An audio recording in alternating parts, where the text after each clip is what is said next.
Good morning on Election Day in Chicago. I'm Bruce Martin, and I voted just the once.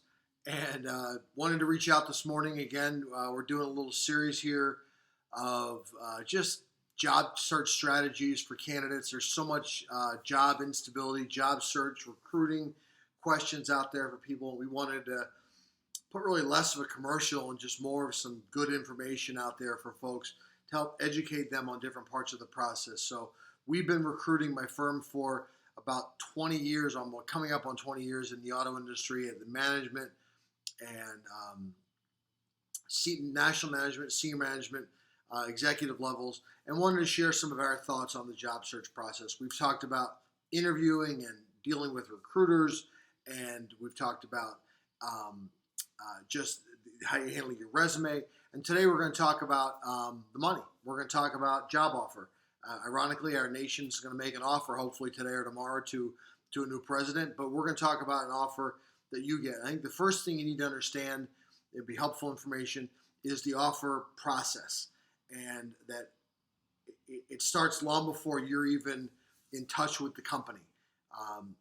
The offer begins when a company establishes a position and a band and their own budgeting. They look at the market and they decide what they're going to pay in base salary, equity, bonus, vacation, all those things within a band. And then they have internal equity or internal balance they have to keep between the folks in the company who already have that job and folks they want to bring into the company who want that job. So those conversations start long before you're in the process, long before they call us to help them. And so when you arrive on the scene and you're wondering, how does this all come together, about vacation days, or why is the bonus this percentage? It's because within a company, the hiring manager's budget, what human resources knows from across the organization, from the balance and the internal equity they have with other executives and other folks who are in that role, that this is their band. There's certainly flexibility in that band. A smaller company probably has more flexibility because they have less people in those bands and they may have some room, but perhaps they have less financial resources to juice up an offer. On the flip side, a larger company probably has the financial resources to make a stronger offer, but maybe less flexibility because they have more folks already in those positions.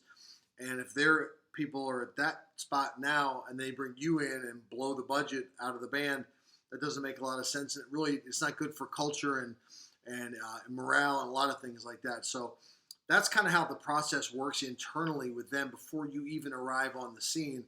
And I think, so that's point number one.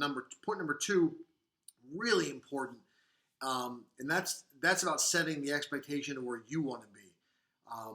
An early, not the first conversation, but an early conversation you're going to want to have is around where the company is on all the things that are important to you, whether it's vacation or whether it's equity or whether it's bonus or whether it's base salary.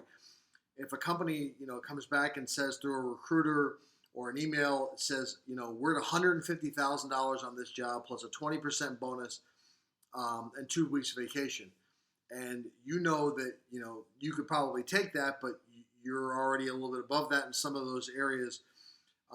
Setting the expectation with the recruiter saying, look, either telling them, which I think is fine, I'm already at 165 plus a 30% bonus and 3 weeks vacation, and letting the recruiter know up front, okay, we have some room in the band to work with this, or where that person is so far out of the band that it would wreck the internal equity of the company. So without getting greedy, and we're going to talk about greed in a minute, really establishing that expectation early in the process, it saves a lot of heartache down the road when an offer does come.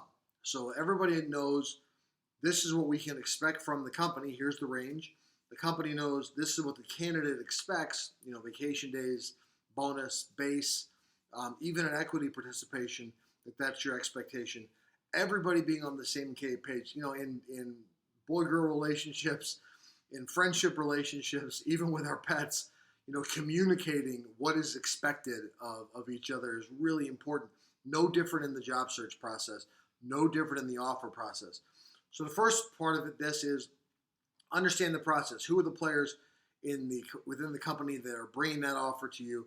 Secondly, setting an expectation with the company and with yourself of knowing where you need to be. Do you have the flexibility because you already have a job, or don't already have a job and you need a job? So your motivations all bake into your expectations, and their internal situation bakes into what they expect and need to pay for a position.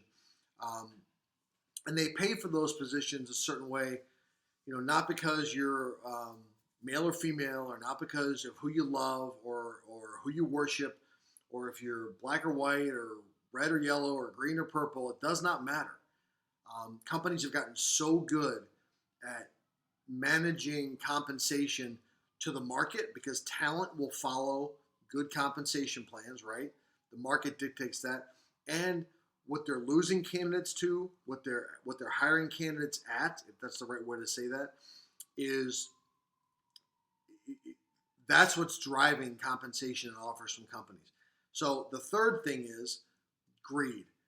Are you going to lose an offer over a few dollars? If it's a place you want to work, if it's a culture and a product and a group of people that you have built so much goodwill in because they've made you an offer, they love you, are you going to come back and say, no, I want a few more dollars, and blow that love and blow all that goodwill and blow that process for someone else to take it? Because companies have backup candidates, much like you might have a backup offer. There are other candidates in the process for companies. So as I say, greed is good, Gordon Gekko, but greed can also kill. And your reputation, if you come across as too greedy, especially after expectations have been set, like we talked about in point 2. So know the process, understand how they've arrived at their offer. Number 2, express your expectation around what you need in an offer. And number 3, don't get greedy. All right, well, if you have not voted, go out there and vote. Have a great day. Have a good election day, and we'll talk to you soon.